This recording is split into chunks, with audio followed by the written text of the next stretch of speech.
বড় না ছোট খুব ওটা রোগের বলে দিয়েছে বলে দাঁড়াতে বলে দিয়েছে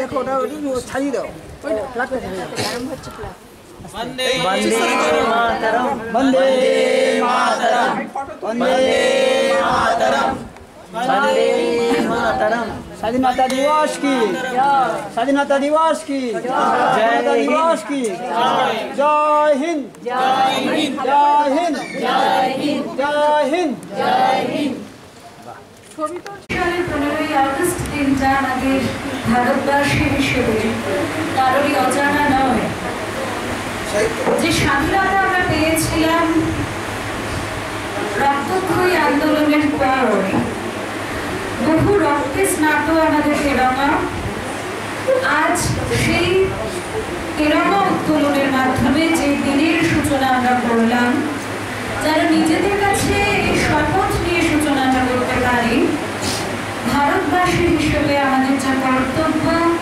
আমাদের যা গর্ব সেটা চিরদিন হৃদয়ে ধারণ করে বিবেকে ধারণ করে আমরা পথ চলব এবং আমার কল্যাণ যেন দেশের কল্যাণের সমতুল্য হয়ে ওঠে আমরা যার আদর্শকে নিয়ে পথ চলি সেই ঠাকুরমা স্বামীজির কথা না বললে তাই বোধহয় আমাদের স্বাধীনতা যতটুকু পেয়েছি ততটুকু পূর্ণতা পায় না তাই স্বদেশ মন্ত্র পাঠ দিয়ে আমরা আজকের অনুষ্ঠান শুরু করব আমাদের স্বদেশ মন্ত্র পাঠ সৌমিক চৌধুরী সবাইকে অনুরোধ জানাবো একটু আসন থেকে আপনারা উঠে দাঁড়াবেন এবং সকলে সৌরিক যা বলবে তারপরে পরে একবার রিপিট করবে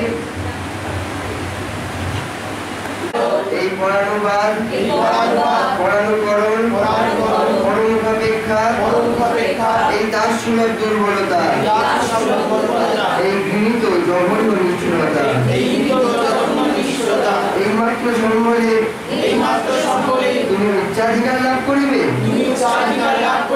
এই লজ্জাকর কাপুরুষতা সহায়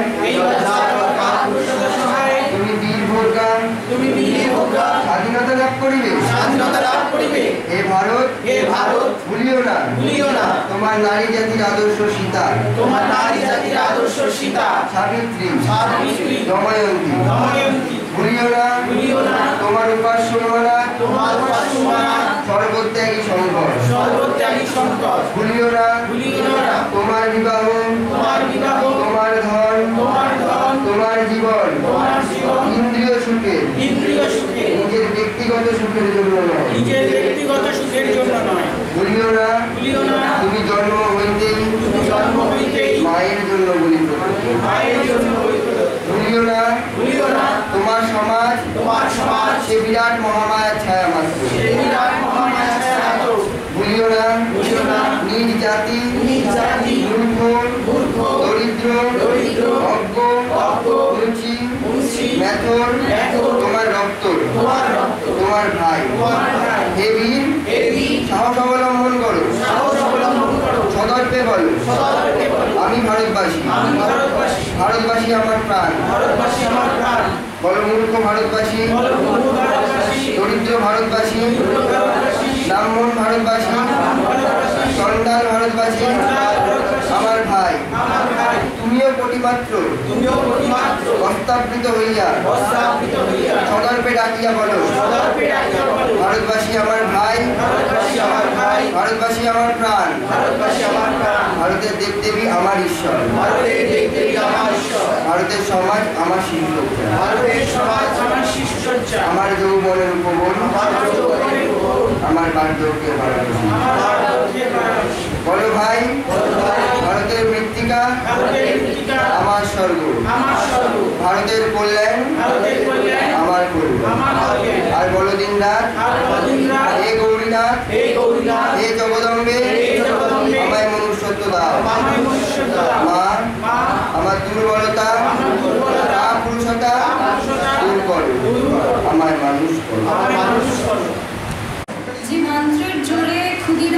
ফাঁসিতে গিয়েছিলেন, রামকৃষ্ণ বিশ্বাস ফাঁসিতে গিয়েছিলেন, প্রফুল্ল চাকি ফাঁসিতে গিয়েছিলেন, হাসির মুখে ফাঁসিতে গিয়েছিলেন।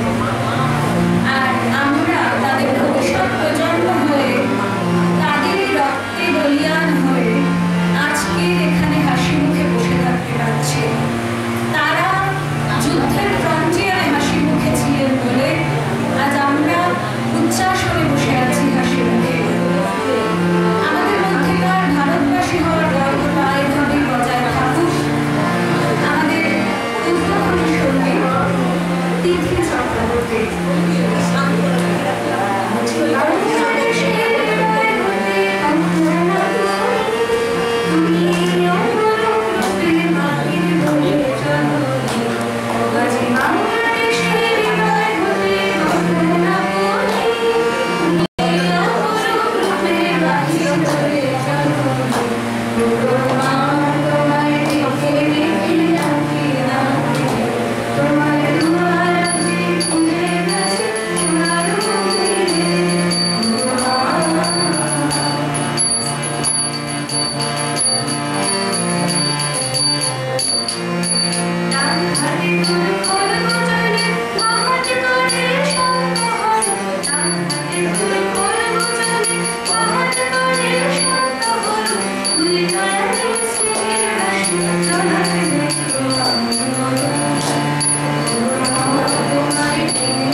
দেখছি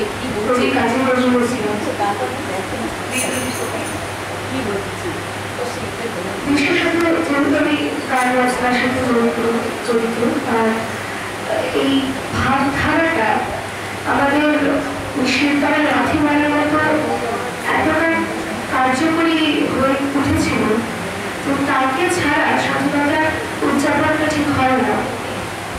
তো তারই লেখা একটি গান আমাদের সিপাহী বিপ্লবের আগের সময়টুকু পর্যন্ত প্রায় 100 বছর হয়ে গেছে, প্রায় 100 বছর হয়ে গেছে। তখন পর্যন্ত আমাদের মধ্যে যেটা সব থেকে ফান্ডামেন্টাল আমরা অভাব ছিল সেটা হচ্ছে সংঘবদ্ধতা বা একতা, যেটা আমাদের মধ্যে ছিল না। এইটা তৈরি করার জন্য এমনকি স্বাধীনতার পরেও এখনো চলছে সেটা, যাতে আমাদের মধ্যে শিক্ষাগত জায়গাতে কর্মক্ষেত্রে যদি একতা বলতে আসে। সেরকম একটি গান সংঘ সর্ব তীর্থযাত্রা পথে এসে বলা যায়। সংঘকে স্মরণ না করলে বা একত্রিত না হলে কি কি করতে পারবো সেটা ঠিক জানা নেই, কিন্তু যদি করতে পারি তাহলে ভগবান জয় সম্ভব। কাজে এইটা আমাদের ওই মা বাবা শেখার মধ্যেই প্রয়োজন, সেটা নিয়ে একটি গান। আবার বাকি ছাত্ররা আসেনি, আমাদের এখানে অবৈতনিকভাবে গান শেখানো হয় এবং আঁকা শেখানো হয়। আমার যে ছাত্রছাত্রী আছে তাদেরকে গানটি শিখিয়েছিলাম, ওরাই গাইবে, আমি মূলত থেকে সঙ্গে রইব না।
এবং আজকের এরকম দিনে কাজী নজরুল ইসলামের কথা না বললে সত্যি অপূর্ণ থেকে যায়। বিদ্রোহী কবি যেভাবে নিজেকে নিয়োজিত করেছিলেন, যে অসীম দারিদ্রতার মাঝে থেকেও শুধুমাত্র ভারতবর্ষকে সুজলাম সুফলাম হিসাবে প্রতিষ্ঠিত করার জন্য নিজেকে পাঠ করেছিলেন, তার জন্য আমরা সত্যি তিনি আমাদের কাছে প্রণম্য। আমরা পরবর্তী নিবেদনে যাব। আমাদের সংঘের যুব অর্ণব পাল বক্তৃতায় অর্পণ। নমস্কার, শুভ সকাল। আজ আমরা এখানে সমবেত হয়েছি আমাদের ৭৯তম স্বাধীনতা দিবস উপলক্ষে। আজ আমি আমার বক্তৃতা শুরুর প্রথমে একজন অন্যতম বাঙালি লেখিকা মোহিনী চৌধুরীর একটি গান উল্লেখ করতে চাই, কয়েকটি লাইন। মূর্তির মন্দির সোপান তলে কত প্রাণ হলো বলিদান, লেখা আছে অশ্রু জলে, লেখা আছে অশ্রু জলে। যে শেষ লাইনটি, সেখানে একটি কথা বলা আছে, কত প্রাণ হলো বলিদান, লেখা আছে অশ্রু জলে। হয়তো আমাদের ইতিহাসের পাতায় এই প্রাণ যারা বলিদান দিয়েছেন, দিয়ে আমাদের স্বাধীনতা দিয়ে গেছেন, সবার ঠাঁই হয়নি, কিন্তু আমাদের প্রত্যেক জীবনে, রোজগার জীবনে আমরা তাদের এখনো স্মরণ করি, এখনো মনে রেখেছি, না জেনে হলেও আবার জেনে হলেও। কাউকে কাউকে আমরা জেনেই স্মরণ করি, আবার কাউকে কাউকে না জেনে স্মরণ করি। যাদের আমরা না জেনে স্মরণ করি, এরকমই কয়েকজনের সম্পর্কে আমি আজকে বলতে চাই, যাদের নাম হয়তো আমরা জানি না বা শুনিও নি, কিন্তু তাদের নাম ওই অশ্রু জলে লেখা আছে। আমরা সবাই রাসবিহারী মোড় থেকে একটু এগিয়ে গেলে একটি পার্কের নাম শুনেছি, যেখানে খুব বড় দুর্গাপুজো হয় এবং পৃথিবীর সব থেকে বড় দুর্গাপুজো করার জন্য তারা খুব ফেমাস হয়েছিল একসময়, দেশপ্রিয় পার্ক।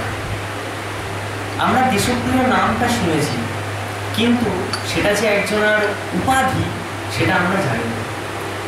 যার উপাধি, তিনি হলেন যতীন্দ্রমোহন সেনগুপ্ত। ইনি কি? এনার জন্ম হয়েছিল 1885 সালে বাংলাদেশে, তৎকালীন বাংলাদেশে। তবে এখনকার বাংলাদেশ, তৎকালীন সময় তো ওটা অবশ্যই আমাদের বাংলার অন্তর্গত ছিল। একটি জমিদার পরিবারে তিনি জন্মগ্রহণ করেন। তার বাবার নাম ছিল যাত্রামোহন সেনগুপ্ত।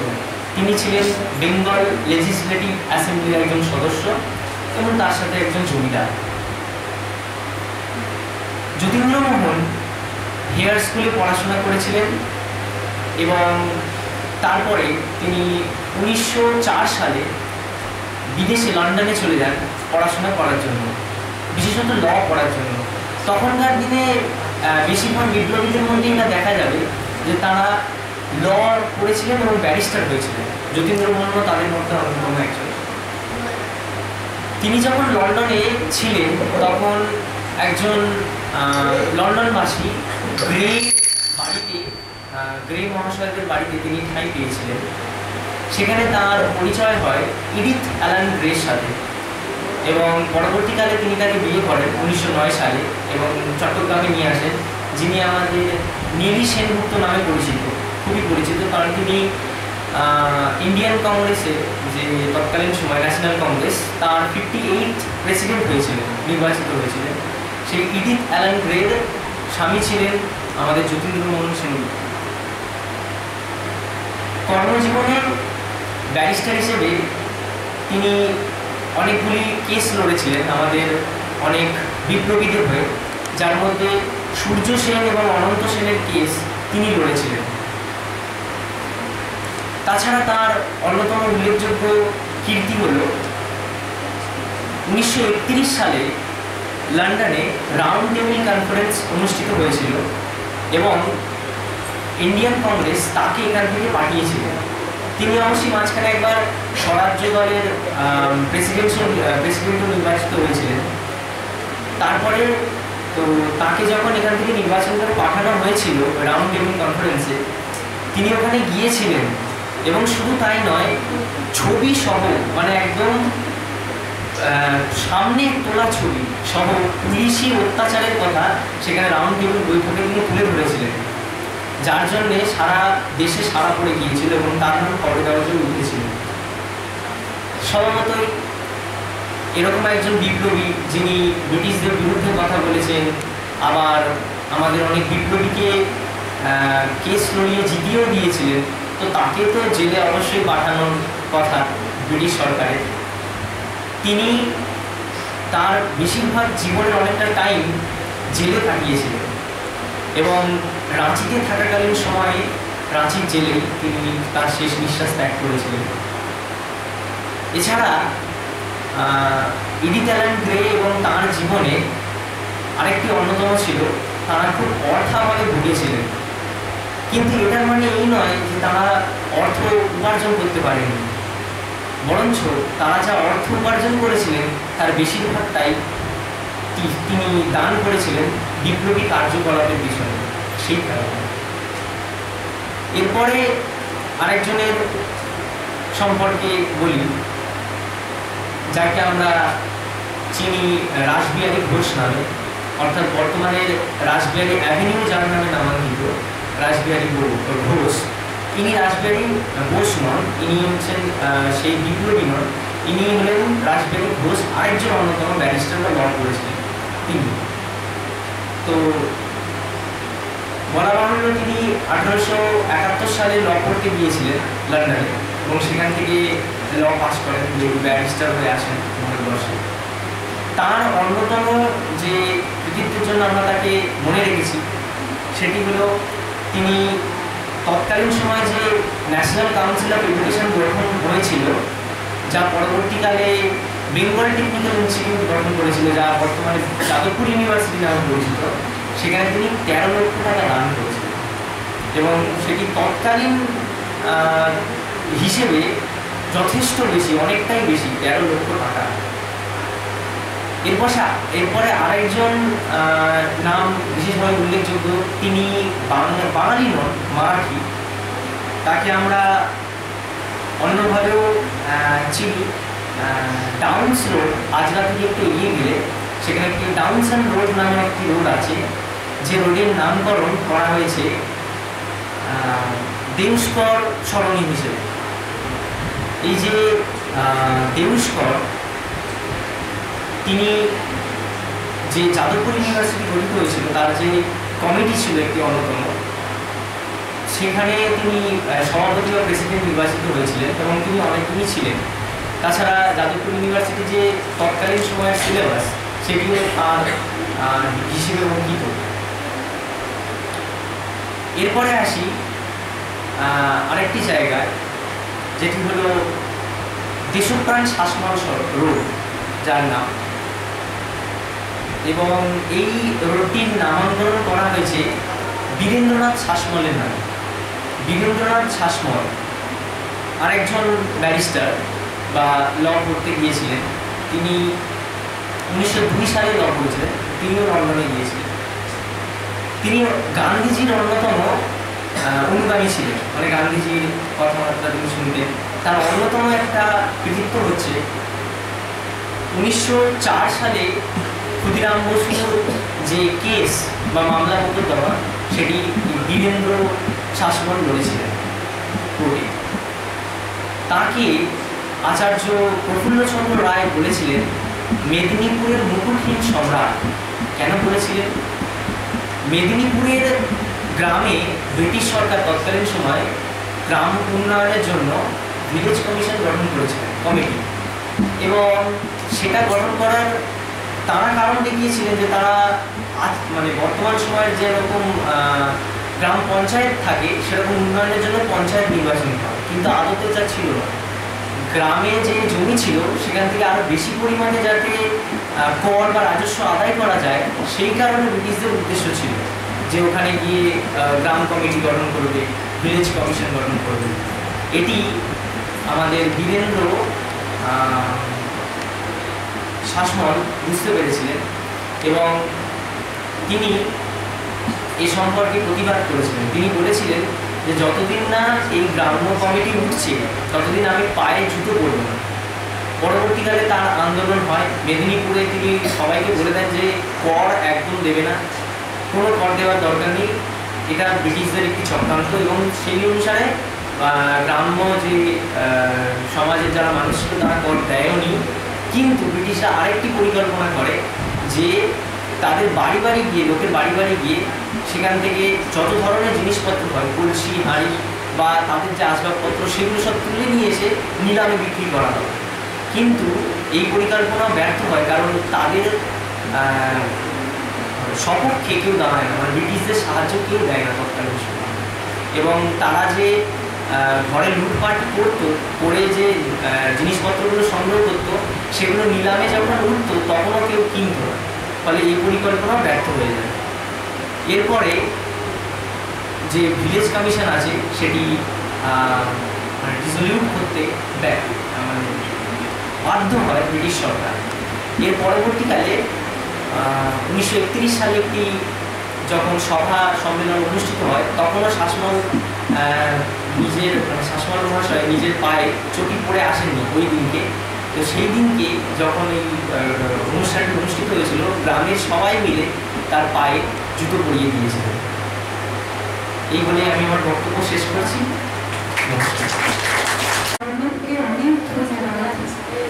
আমরা কলকাতার মানুষ, কলকাতায় থাকি এবং আমাদের কলকাতায় এই কলকাতার রাজপথে যে আন্দোলন হয়েছে, যে ইতিহাস কলকাতার বুকে রয়েছে, সেই ইতিহাসকে কিছুটা তুলে ধরার জন্য অসংখ্য ধন্যবাদ আপনাকে।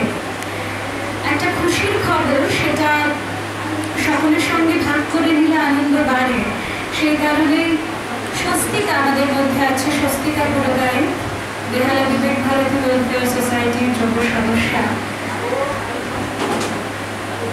সে নিট পরীক্ষা আমরা সকলেই জানি, ডাক্তারি এন্ট্রান্স পরীক্ষা, সেখানে পরীক্ষা দিয়ে অত্যন্ত ভালো ফল করেছে এবং কল্যাণী এমসে ডাক্তারি পড়ার সুযোগ পেয়েছে।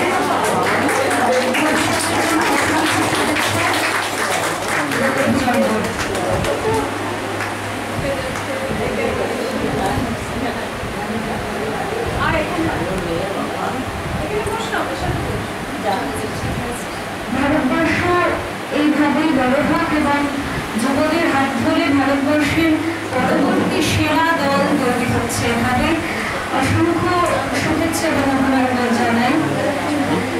শ্রেষ্ঠা কবিতা আমরা শুনব, তার আগে অর্ণব কলকাতার কথা বলছিল, সেটা শুনতে শুনতে একজনের কথা খুব মনে পড়ল আমার। তিনি হলেন কানাইলাল দত্ত, যুবক ছেলে, রক্তবরণ যাকে আমরা বলি।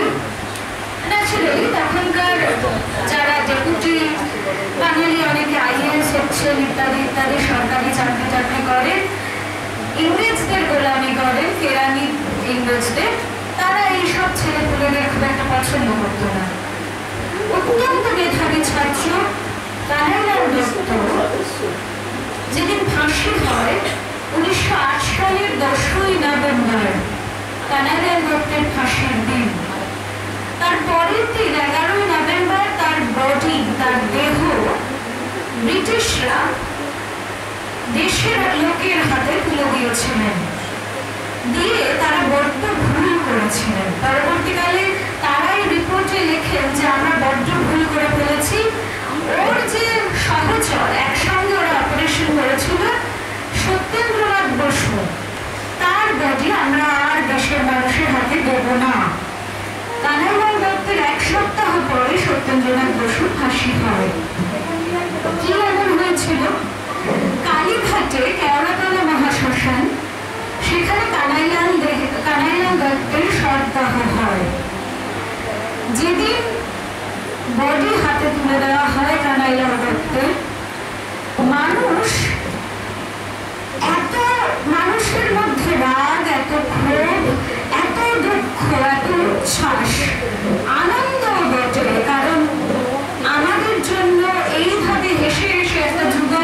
এত মেধাবী একজন ছাত্র প্রাণ দিয়েছেন, তার বডি হাতে পেয়ে এতটাই উচ্ছ্বসিত মানুষ, গান গাইতে গাইতে সারা পশ্চিমবঙ্গের দূর দূরান্ত থেকে যত লোক আছে সকলে চলে এসেছেন কানাইলাল দত্তের শেষকৃত্যে থাকবেন বলে। কালীপ্রসন্ন সিংহ বিশিষ্ট কবি একটি কবিতা লিখেছিলেন, গান রচনা করেছিলেন। সে গানটি গেয়েছিলেন মানুষ, সকলে গলা মিলিয়েছিলেন সেই গানে। গানটির কয়েকটা লাইন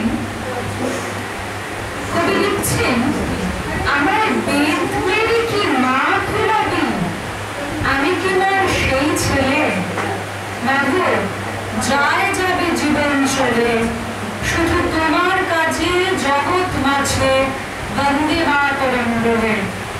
আমি ধন্য হব মায়ের জন্য লাঞ্ছনাদি সহিলে, ওদের বেত্রাঘাতে কারাগারে ফাঁসি কাষ্ঠে ঝুলবে।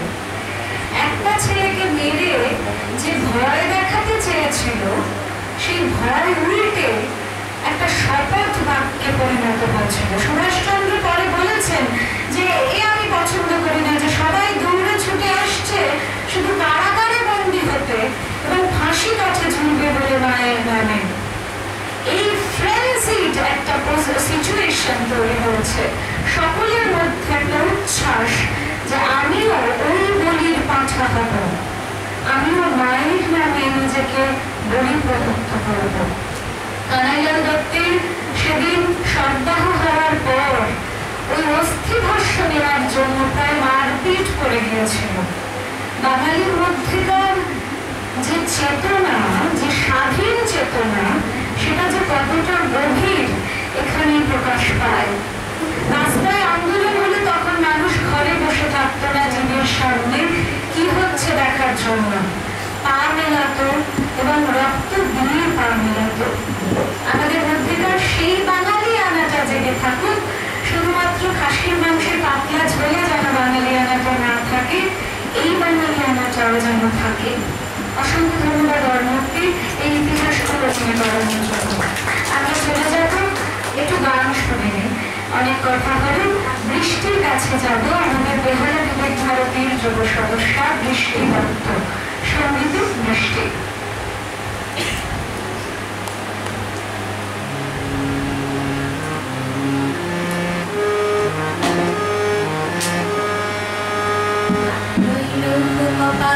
ভেঙে ফেল করে কপাটে রক্ত জমা শিকল পূজার পাশার বেদি, কপাট ভেঙে ফেল করে কপাটে রক্ত জমা শিকল পূজার পাশার বেদি, ওরেও তোর নিশান বাজা তোর প্রলয় নিশান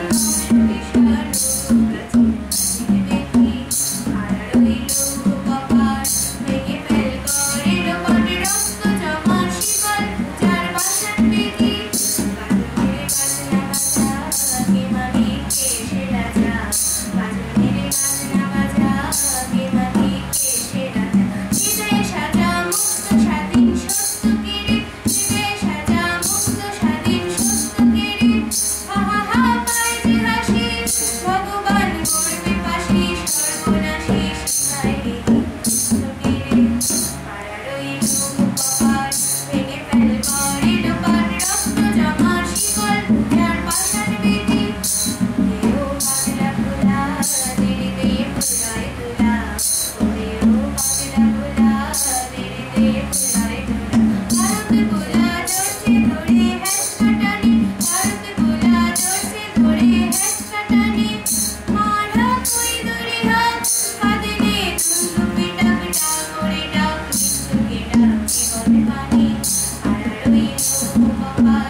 জ্যামের কথা এভাবে চিরন্তন হয়ে থাকুক বাঙালিদের মধ্যে। অসংখ্য ধন্যবাদ দেশকে। এরপরে আমি বক্তৃতার জন্য ডাকবো সাহিত্যকে, সাহিত্য করার বক্তৃতায়। স্বাধীনতা দিবস সবাই নিজেকে স্বাধীন বলে মনে করছে, কিন্তু এখনো যেন মনে হচ্ছে আমার স্বাধীনতা সত্যি অসম্পূর্ণ। কারণ আমাদের এই সমাজে থাকে দুটো শ্রেণী, একদল শাসন করে আর একদল শাসিত হয়। সেই শাসক দল সাধারণ মানুষকে নানাভাবে মিথ্যা প্রতিশ্রুতি দেয়, ভুল বোঝায়, প্রলোভন দেখায়, কিন্তু সেই প্রতিশ্রুতি জালে জড়িয়ে সাধারণ মানুষ ফেঁসে যায়। তার ফলে শাসক দলেরই স্বার্থ রক্ষিত হয়। সাধারণ জনগণ, সাধারণ মানুষ তাদের অধিকারগুলি থেকে বঞ্চিত হতে থাকে। তাই আমাদের এই অধিকারগুলিকে আমাদেরকে ছিনিয়ে নিতে হবে, সেই শাসক দলের বিরুদ্ধে রুখে দাঁড়াতে হবে, তবেই আমরা পূর্ণ স্বাধীনতা পাব। নইলে আমাদের এই স্বাধীনতা মূল্যহীন, কোনো মূল্যই নেই। কি লাভ এই স্বাধীনতার? কেনই বা ক্ষুদিরাম বসু, মাস্টারদা সূর্য সেন, বিনয় বাদল দীনেশ এরা রক্তদান করেছিলেন স্বাধীনতার জন্য। তাই আমাদেরকে পূর্ণ স্বাধীনতা অর্জন করার জন্য সেই শাসক দলের বিরুদ্ধে রুখে দাঁড়াতে হবে, নিজেদের অধিকারগুলোকে আদায় করে নিতে হবে, তবেই আমরা পূর্ণ স্বাধীনতা লাভ করতে পারবো।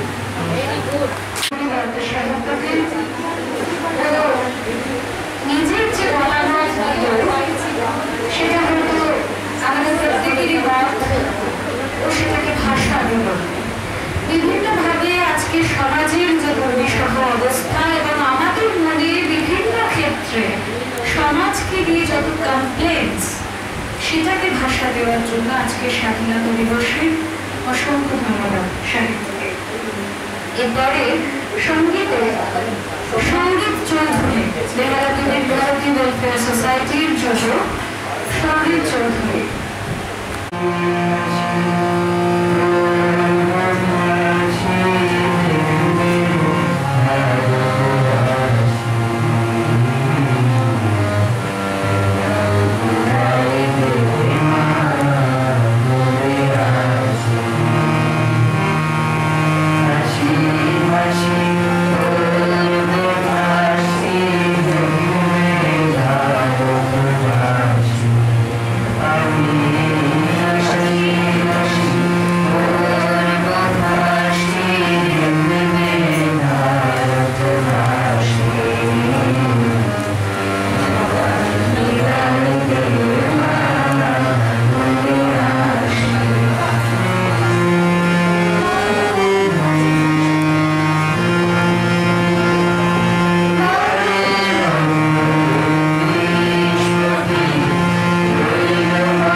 উপন্যাসের মধ্যে আমাদের এইটুকু নিজস্ব খবর চালা যাতে নিজের মঙ্গল এবং দেশের মঙ্গলের জন্য চিন্তা করতে পারি। ধন্যবাদ। এবং তিথি বর্তমানের যে কথাগুলো বললো সেগুলোর জন্য অনেক ধন্যবাদ ওকে। তবে আজকের 15ই আগস্ট যে দিনটা আমাদের সত্যি ভারতবাসী হিসেবে রিমেম্বারেন্সের দিন হয়ে গেছে, মানে স্মরণ করার দিন হয়ে গেছে। কারোর জন্মদিনে গেলে আমরা খালি হাতে যাই না, একটা কিছু গিফট নিয়ে যেতে হয় আমাদের। ইভেন কোনো আত্মীয়র বাড়ি গেলেও আমরা খালি হাতে যাই না, সাধারণ দিনে একটা কিছু উপহার নিয়ে যাই। কিন্তু আজকের দিনে প্রত্যেক বছর ঘুরে ফিরে একটা 15ই আগস্ট আসে, আগের বছরও এসেছিল, এবছরও এসেছে। আমাদের দেওয়ার মতো কোনো উপহার আমরা আনতে পারি। 15ই আগস্টের এই দিনটাকে ভারতবর্ষের জন্মদিনে ভারতবর্ষকে দেওয়ার মতো কোনো উপহার আমাদের কাছে নেই। খালি হাতে এসেছি, নিজেদের তাই একটু বেশ লজ্জা লাগছে, যেটা হয় আর কি। এত সেলিব্রেশন, এত কেক কাটাকাটি, তার মধ্যে আমার হাতটা যদি খালি থাকে, একটা কলমও যদি না থাকে, তাহলে সেটা বড় আক্ষেপের হয়। ঠিক সেরকম ভারতবর্ষের জন্য বিশেষ কিছু দেওয়ার নেই এখন আমাদের, তাই স্মরণের দিন হয়ে রয়ে গেছে। আশা করি নিজেদেরকে সেভাবে তৈরি করতে থাকবো যাতে পরবর্তী 15ই আগস্টে হাতের মতো কিছু নিয়ে আসতে পারে। অনেক ধন্যবাদ প্রভৃতিকে। এরপর আমরা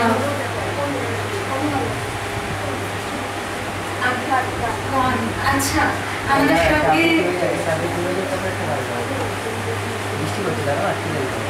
আচ্ছা আমরা একটা আবৃত্তি শুনি, তারপরে গানে আবার আসবো। আবৃত্তিতে শ্রেষ্ঠা। শ্রেষ্ঠাতে ধুচ্ছে থালা গিলাস বাটি, যে ছেলেরা সারা জীবন খায় লাথি চর ও চাটি, ওদের কাছে প্রশ্ন করো, ওরা কি কেউ সত্যি জানে স্বাধীনতা কাকে বলে, স্বাধীনতার সঠিক মানে?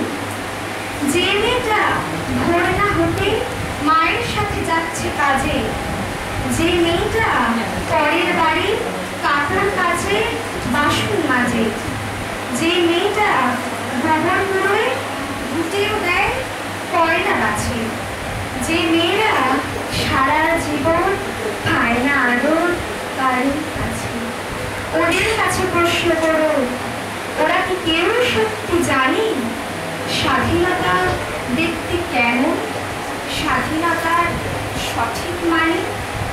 যে ছেলেরা রাস্তাঘাটে পড়ছে পালিশ পরের জুতো, যে ছেলেরা ট্রেনের হকার খাচ্ছে রোজে লোকের গুঁতো, লজেন্স খাওয়ার বয়স যাদের হচ্ছে তারাই লজেন্স ফেরি, যাদের বুকে সূর্য ওঠার গোলাপ ফোটার অনেক দেরি, ওদের কাছে প্রশ্ন করো, ওরা কি কেউ সত্যি জানে স্বাধীনতা জিনিসটা কি, স্বাধীনতার সঠিক মানে? স্বাধীনতার মানে বোঝে নীল আকাশের বন্ধু পাখি, স্বাধীনতার মানে বোঝে চাঁদ তারাদের পড়ায় রাখি, স্বাধীনতার মানে বোঝে পাহাড় সাগর ঝর্ণা নদী, স্বাধীনতার মানে বোঝে বইছে বাতাস নীরবতী, স্বাধীনতার সঠিক মানে কজন স্বজন সত্যি জানে, স্বাধীনতার সংজ্ঞা পুজো শিকল ছেঁড়া পাখি। অনেক ধন্যবাদ পরিবার জন্য। এরপরে গানে অনুহার।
গলার সঙ্গে গলা মিলিয়েছেন এবং আমরা সকলে এই গানে গলা মিলিয়েছি, তাল মিলিয়েছি। অনেক ধন্যবাদ অনুকে আজকের দিনে এই গানটি গাওয়ার জন্য। এরপরে আমাদের সময় সংকীর্ণ হয়ে আসছে, তাই আমরা পরবর্তী নিবেদনে যাব। আমি ডাকব আমাদের খুব প্রিয় নীলা আন্টিকে, বাদ্যযন্ত্রে নীলা দাস। একটু আগে তিথি এবং সৌরিত একটি গান গাইছিল, একবার বিদায় দে না ঘুরে আসি। একটু না বললেই নয়, দুজনের জন্য এই গানটি রচনা হয়েছিল। আমরা সকলেই জানি, এক প্রফুল্ল চাকি এবং আরেকজন ক্ষুদিরাম বসু। প্রফুল্ল চাকি মূলত তাকেই সাহেবকে খুন করতে পাঠানো হয়েছিল। ক্ষুদিরামকে রেফার করেছিলেন হেমচন্দ্র ঘোষ, বেঙ্গল ভলান্টিয়ার্সের নেতা সংগঠক হেমচন্দ্র ঘোষ, যিনি স্বামী বিবেকানন্দের দ্বারা উদ্বুদ্ধ হন।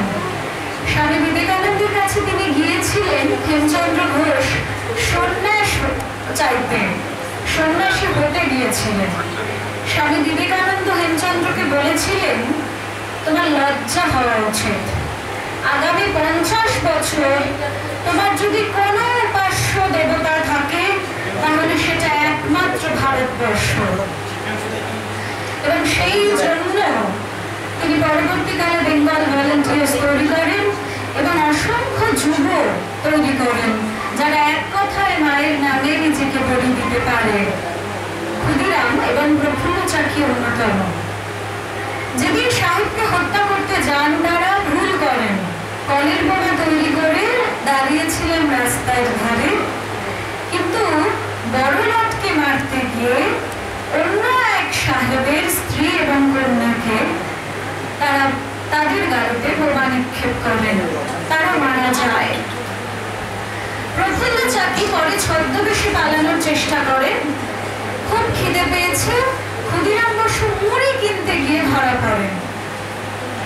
নিজেকে আর গুলি মারতে পারেননি, ধরা পড়ে যান। প্রফুল্ল চাকিকে যখন ধরে করতে যায় তখন তিনি নতুন ধুতি আর জামা পরে ট্রেনে চেপেছেন। এক বাঙালি পুলিশ অফিসার তাকে ধরিয়ে দেন। তিনি ব্রিটিশ সরকারের হয়ে পুলিশে চাকরি করতেন। প্রফুল্ল চাকি সঙ্গে সঙ্গে নিজেকে দুটো গুলি করেছিলেন। বেঙ্গলি পত্রিকার সম্পাদক উপেন্দ্রনাথ সেন এই কথাটা লেখেন।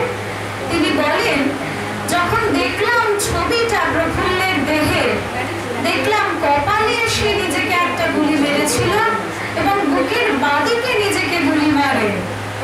এইভাবে জীবন যে নিজের হাতে শেষ করে দেওয়া যায় হাসি মুখে তীব্র চোখে পুলিশের দিকে তাকিয়ে, তা আমি প্রথম দেখলাম। প্রফুল্ল চাকি আমাদের স্বাধীনতার মঙ্গল পাণ্ডের পর প্রথম শহীদ, যুব শহীদ।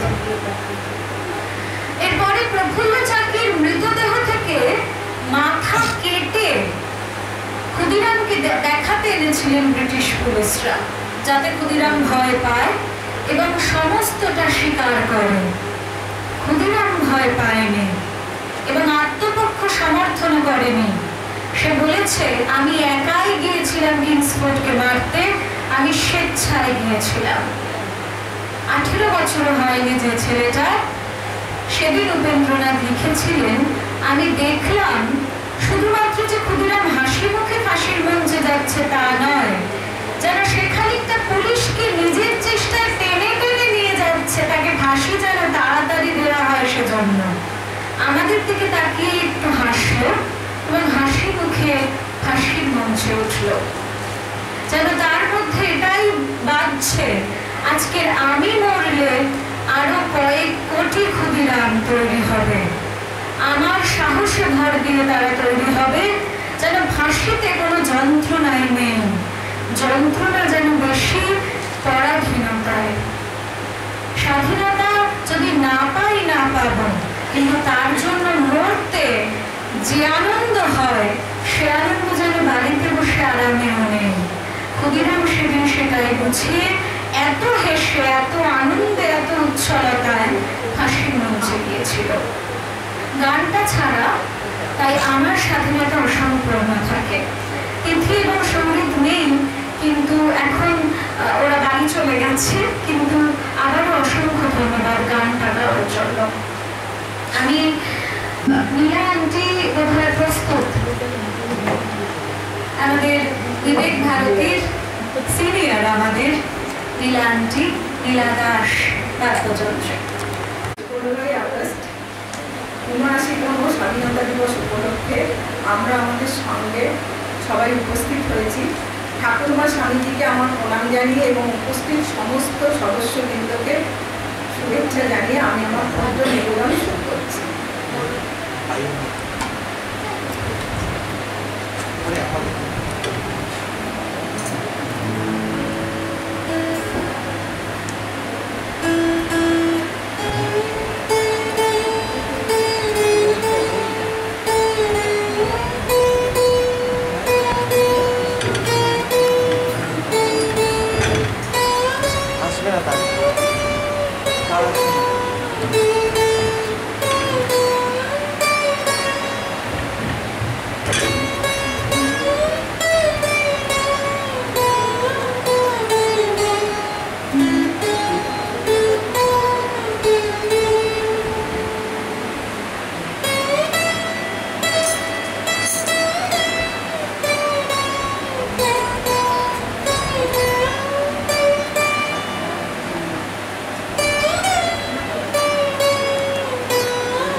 এতক্ষণ স্বাধীনতার গান গাইছি।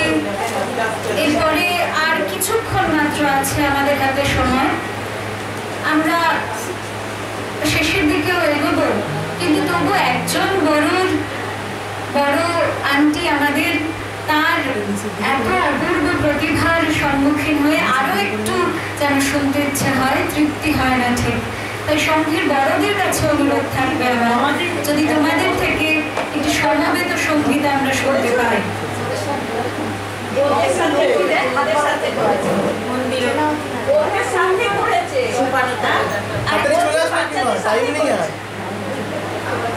আচ্ছা, আমরা অতৃপ্ত রয়েছের কথা বললেন, এমন কিছু দেবীর কথা বললেন যারা তাদের সমগ্র জীবনটাই যে শুধু দিয়েছেন তা নয়, তাদের যতটুকু ছিল, যতটুকু করার ছিল সবটুকু করেছেন এবং আমাদেরকে আজকের এখানে সুপ্রতিষ্ঠিত করে গেছেন।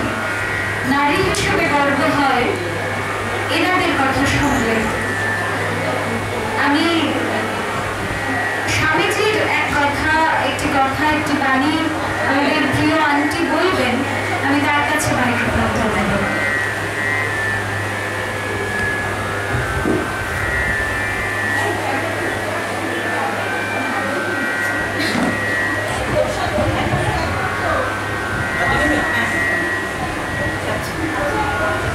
স্বামীজির একটা ছোট্ট বাণী কাল পড়ে এত ভালো লাগলো, মনে হলো হয়তো সবাই পড়েছে, কিন্তু একটুখানি শেয়ার করি।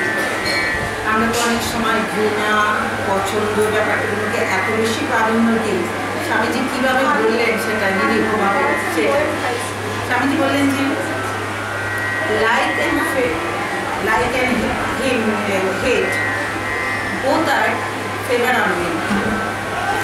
If you like me, I am in your heart. If you hate me, I am in your mind. এত ভালো লাগলো শুনে। যখন একটুখানি দিব্য চিন্তা করছিলাম তখন মনে হচ্ছিল কেন আমরা এরকম সাধারণ ব্যাপার নিয়ে এত বেশি নিজেকে বেশি রকম এক্সপ্রেস করে ফেলি। কি সুন্দর নিরীহভাবে স্বামীজি বললেন। আর স্বামীজি লন্ডনে একটা বক্তৃতার গীতার একটা শ্লোক এইভাবে বলেছিলেন, সেটাও একটু বলছি। Whenever virtue subsides and irreligion prevails, I create myself for the protection of the good and destruction of the all immorality. I am coming from time to time. Thank you. শেষ করবো আজকের দিনটা এবং তারপরে জাতীয় সঙ্গীত ও জয় দিয়ে আমরা একই সঙ্গে শেষ করব। তার আগে আরো একটি সুখবর, আজকের দিনে একজন ডাক্তার, ভবিষ্যৎ ডাক্তারকে আমরা পাচ্ছি, আরো একজন আমরা শিক্ষককেও পেয়েছি আমাদের বিবেক ভারতী থেকে, যে বড় হয়েছে এবং আজকে শিক্ষক হিসেবে সুপ্রতিষ্ঠিত।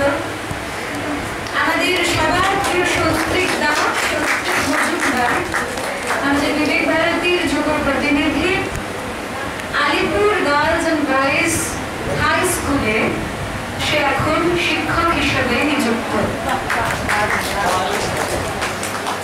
অসংখ্য অভিনন্দন ভবিষ্যতের জন্য সৌত্রিকদাকে। আমাদের কাছে একটা ভীষণ গর্বের জায়গা বিবেক ভারতের জন্য। আমরা যাচ্ছি আমাদের শেষ নিবেদনে, সঙ্গীতে চিত্রাংশু ঘোষ।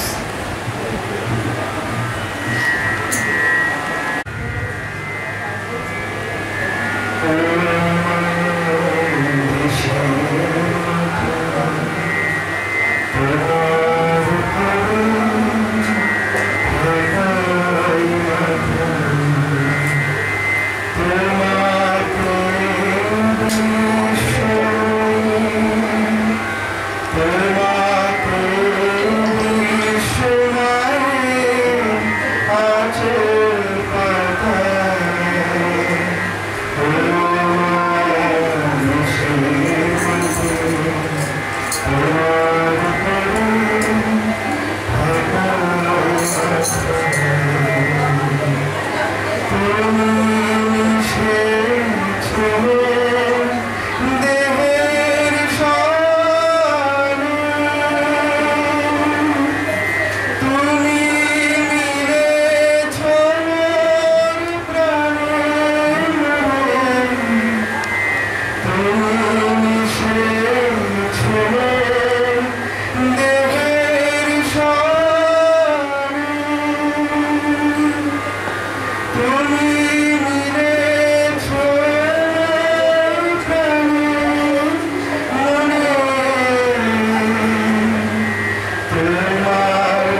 গানে। হে স্নেহার্ত বঙ্গভূমি, তবু গৃহ ক্রোড়ে চির শিশু করে আজ রাখিও না ধরে।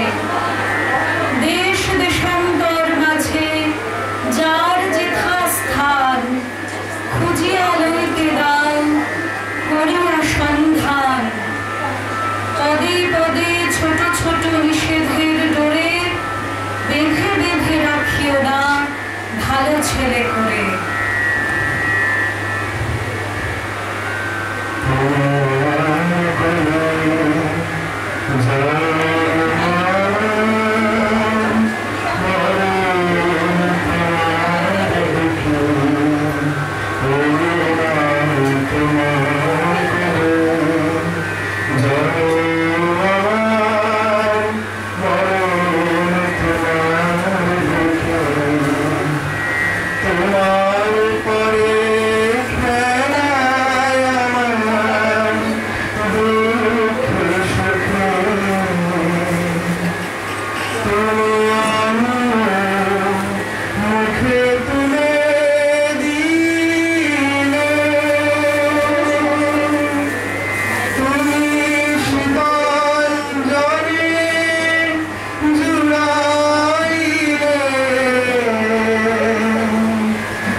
সন্তানের হেমন্ত জননে রেখেছ বাঙালি করে মানুষ করণে।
Oh,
जय हे जय हे जय हे